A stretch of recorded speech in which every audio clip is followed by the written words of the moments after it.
Um, let's talk. I'm gonna do Zelda on this one. Zelda Link to the Past.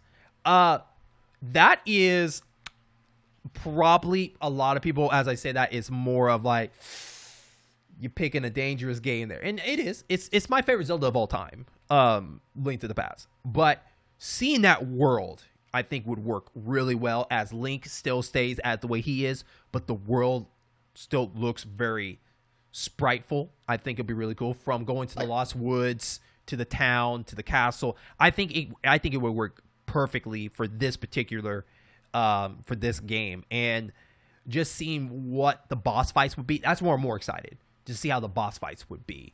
From the snakes digging in the sand, how that would look pretty cool in that aspect, to the two dragons in the cave, one is hot, one is fire, to the behemoth monster where you have to break his face with a hammer, to defeat him, to even the crazy level of the castle up in the mountains where you have to keep going up. You're fighting that crazy spiking looking thing. It looks like a cactus from like Super Mario 3, but just lays on his back. You know what I'm talking about. He just shakes around. Yeah. Do you want the animation style similar to Link's Awakening, the No. new Switch one, or No. do you want it? No, do you want no. a sharper version? I want it 3DS? sharp. I want it sharp. Do you want like the 3DS Link Between Worlds? No. Sharp. No, I want it like sprite sharp, like you look at Okay. Octopath Traveler and all that kind of stuff. Like I want. So remaining sprites, but Mhm. HD. Yeah, I want it like that. I think that would be awesome, especially like just Pixel perfect. Yeah, just like the moment you walk out and you've seen the rain, how that would look. Because it would just be more creative to see it that way, especially when it's time to pick up the Master Sword, just to see how that looks. Of all the grass looking like, like all the trees and stuff looking like giant, like blocks, kind of weird blocky pixel things as these animals are running out and everything like that. And especially I'm more excited to see what the Dark World would look like in that aspect too. I think it'd just kind of be a cool little refresh just to see what would happen. I rebuy the game again just to see what it is, and they don't have to really change too much stuff. Okay. All right. Right on. And so you wouldn't really have to change controls because most people thought controls were perfect. Mm-hmm. So, and the reason why I didn't pick Zelda 1 is because Zelda 1 looks too plain, and I feel like if you're going to do Zelda 1, you're going to really have to do it by scratch to make every area look more, stand out in their own way. Yeah, unique. Oh, yeah. And I think Zelda 3 Link to the Past already kind of did that, so we might as well just go ahead and just do Zelda 3 to me. Okay. And so, yeah. Yeah. The original Zelda and Zelda. I wouldn't mind seeing Zelda 2. I wouldn't mind seeing Zelda 2 tightened up and HDified. It wouldn't be bad. That would be interesting because, well, like Zelda 1, you'd have to do a lot to make the backgrounds interesting and not plain, especially the towns, man, and the townsfolk. That would be a little rebuilt, but keeping it somewhat pixel perfect. But I don't know. I wouldn't say pixel perfect like exactly the same, but sharper. I'm not going to say that. Mm-hmm. Keep it pixels, but new sprite work. I say new sprite work. Mm-hmm. Completely new sprite work. Okay. All right. So, and besides, who wouldn't want a side-scrolling Zelda game? That would blow some people's minds. Shit. They should get Mercury Steam to do a Metroidvania Zelda game. Ooh, goodness. All right.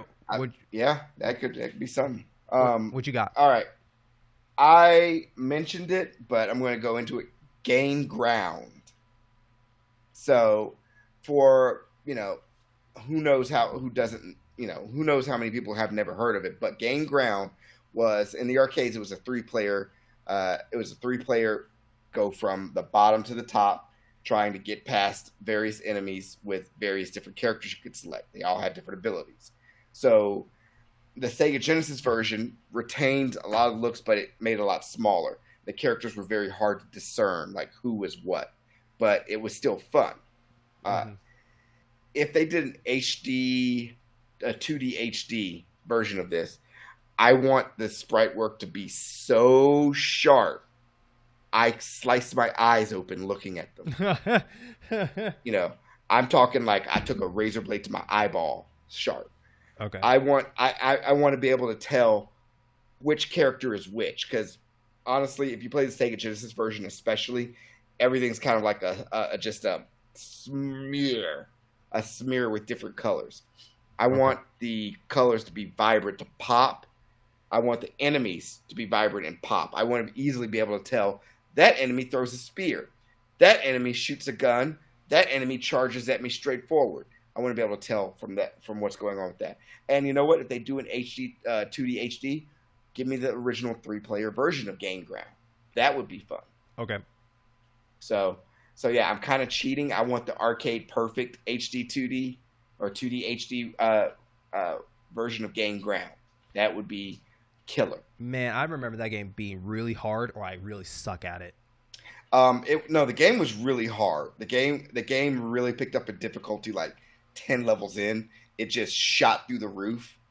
And it sucked because you could have your favorite character or character that was really useful for whatever section, but something happens and they die. You got to use crappy character after crappy character until you get that character back. So Game Ground was like, when things are going great, they're great, but when they're bad, they snowball quickly.